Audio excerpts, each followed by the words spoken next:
nós iremos começar falando sobre os personal pronouns, ou pronomes pessoais, por assim dizer.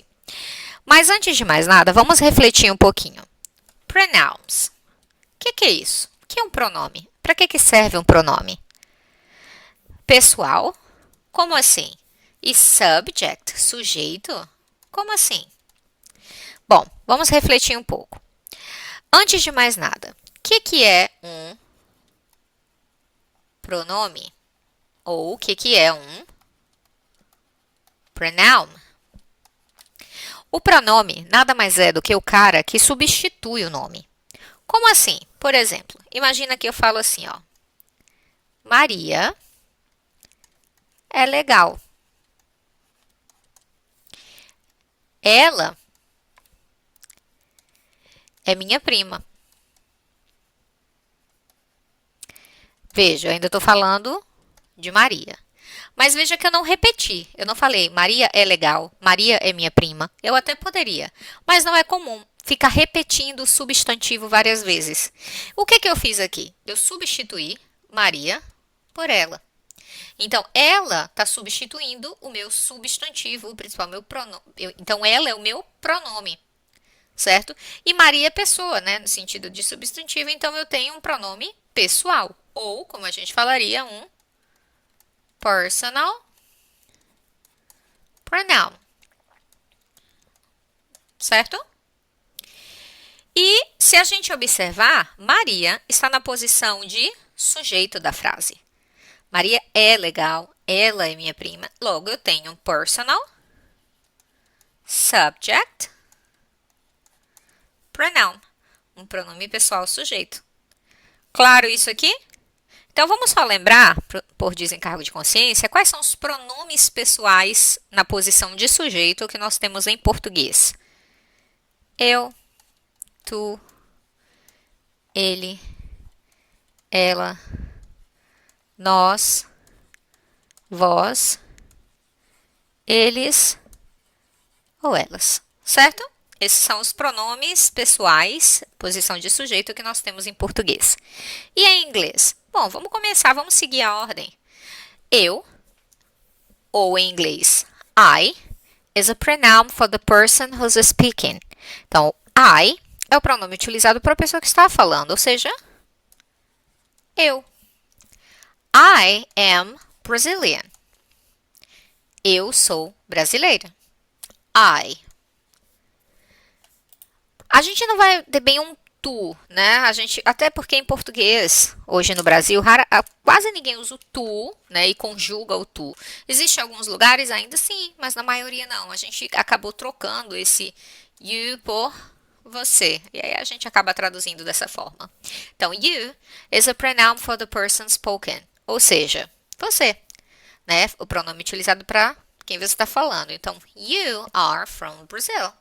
Você é do Brasil, ok? He. O he aqui começa a ficar um pouquinho diferente do português, porque geralmente a terceira pessoa eu coloquei lá no início separado, mas no português geralmente a gente faz assim, né? Ele barra ela, né? Para ser a terceira pessoa do singular. Como assim terceira pessoa? Veja, eu, tu, ele, ela. Primeira pessoa, segunda pessoa, terceira pessoa. E como são todos singulares, primeira pessoa do singular, segunda pessoa do singular, terceira pessoa do singular. Ok? Então, aqui, meio que a gente coloca os dois na mesma categoria, né? Só vai mudar a última letrinha aqui. Falando de categoria, ele, ela, em inglês, estão ali também na terceira pessoa do singular, tá? Só que a gente vai mudar não a última letrinha, mas a primeira. Como assim? Por exemplo, ele, he, Obama is from the United States. He is American.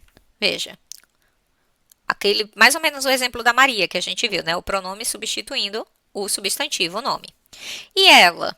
Eu disse que a gente não vai mudar o finalzinho, a gente vai mudar o início. Ela vai ser she. Então, eu vou colocar esse Szinho aqui na frente. Então, lembra, ele, he, ela, she. Maya is from India. She is Indian. Tranquilo até aqui? Pronto. Aí, agora a gente vai conhecer um cara que muita gente vai dizer assim, ah, não existe em português. Não é que ele não exista. Ele, o próximo pronome que a gente vai conhecer, a tradução dele pode ser ele ou ela, tá? Quando a gente fala no português. O que não vai existir é o uso dele, talvez. Hoje em dia, a nova geração, a geração Z, não sei se tem ninguém aí, a geração Z assistindo, mas existe muito essa coisa dos pronomes neutros e tal. O inglês, eu acho que foi meio vanguarda nesse sentido, porque a gente tem um pronome que a gente pode considerar ele como um pronome neutro entre aspas. A gente vai conversar um pouco sobre isso. Mas deixa eu mostrar quem é esse cara. É o it, tá? Não eat. Eat é o verbo comer. Falando de pronúncia, isso aqui é it. É o som do E, não I, ok? Então, o it, qual é a tradução desse cara? O que é que ele significa quando a gente escreve em português? Vai ser ele ou ela. Porque o português, falando de gramática, tem, né, o feminino e o masculino. O inglês, ele tem esse it que é como se fosse um neutro. Na hora que a gente fala em português, a gente acaba adaptando e traduzindo para o que faça sentido no nosso idioma. Mas quem é esse cara? Quando é que eu vou usar ele? Bom, o it vai ser usado principalmente em 3 situações iniciais. Primeiro, quando eu estiver me referindo a animais que têm uma certa neutralidade. Como assim? Por exemplo, cachorro caramelo is from Brazil. It is Brazilian. Então, veja, eu particularmente tenho uma cachorrinha, uma cadelinha, que se chama Amora. Gente, vocês terem noção, eu mandei fazer um guarda-roupa em miniatura para Amora. Vocês acham que a Amora, para mim, ela é só um cãozinho? Ela é uma cadelinha? Ou ela já ultrapassou essa neutralidade? Ela já passou disso, né? A Amora vive melhor do que eu. Então, quando eu me refiro a Amora, né, a minha cadelinha, eu vou falar she. She is so cute. Ela é tão fofinha. Por quê? Porque para mim a Amora já perdeu a neutralidade de animal. Mas o cachorrinho caramelo, de modo geral, tô falando aqui, ó, não sei se é fêmea, se é macho, tem uma certa neutralidade, estou me referindo ao cachorro, o animal. Então, nesse caso, eu usei o it, certo? Outro caso que eu vou utilizar o it. Bom, eu também vou utilizar o it quando eu estiver falando de objetos. Então, em inglês, objetos não tem gênero. Em português, sim, eu falaria a cadeira. Em inglês, quando a gente pensa no inglês, não tem o gênero, é neutro, meio que neutro. Então, eu vou usar it's French. Ó, ela é francesa. Quem? A cadeira. Tá? Então, em inglês, esse it entra como essa certa neutralidade aí. E um terceiro caso é no início da gestação. No início, quando a mulher ainda não sabe, né, o gênero da criança, ela pode se referir a it's growing up, né, tá crescendo e por aí vai. Só que olha só, essa frase aqui, está frio, tá? Como é que eu falaria essa frase em inglês? Ah, Grace, eu já sei. Está é o verbo to be, is. E frio é cold, então is cold. Não, porque o que que acontece? Veja, em português, se eu falo assim, ó, amo correr. Quem ama? Eu. Bebemos guaraná. Quem bebeu? Nós. Andam muito. Quem anda? Pode ser vocês, pode ser eles ou elas, certo? Mas veja, eu consigo, pelo verbo, identificar quem é a minha pessoa pela desinência, ou seja, pela terminação. Porque os verbos no português são verbos desinenciais, ou seja, eu consigo identificar o tempo, a pessoa, pela terminação deles. Em inglês isso não vai acontecer, na maioria das vezes. Por quê? Porque os pronomes vão compartilhar flexões. Por exemplo, a gente vai ver isso mais para frente, mas vamos conjugar o verbo que é muito conhecido, love. Eu amo, I love. Você ama, you love. Nós amamos, we love. Apaga o sujeito. O verbo love, love, love. Tem como você saber quem é a pessoa somente pelo verbo? Como no português? Não, né? Então, por isso que em inglês a gente não vai ter sujeitos desinenciais, ou seja, verbos desinenciais, verbos que me indiquem quem é a pessoa só pela sua conjugação. E por causa disso, a gente só vai ter o tempo imperativo, que a gente vai aprender também, como um único tempo verbal sem sujeito. Todos os outros tempos verbais precisam de sujeito. Mas aqui, Grace, eu não tenho como colocar eu está frio, você está frio, me referindo ao clima. Então, o que é que eu vou fazer? Nesse caso, eu vou usar it. Então, it is cold. Seguindo, em inglês, muitas vezes precisamos de um sujeito explícito na frase, mesmo quando não existe um sujeito real. Por isso aparece o it como sujeito gramatical, também conhecido de dumb subject, tá? Então, quando é que nós usamos esse it impessoal? Clima, por exemplo, it's hot, tá quente. Quando eu estiver falando de horas, it's 7 o'clock. Situações de contexto geral, é importante estudar. It's important to study.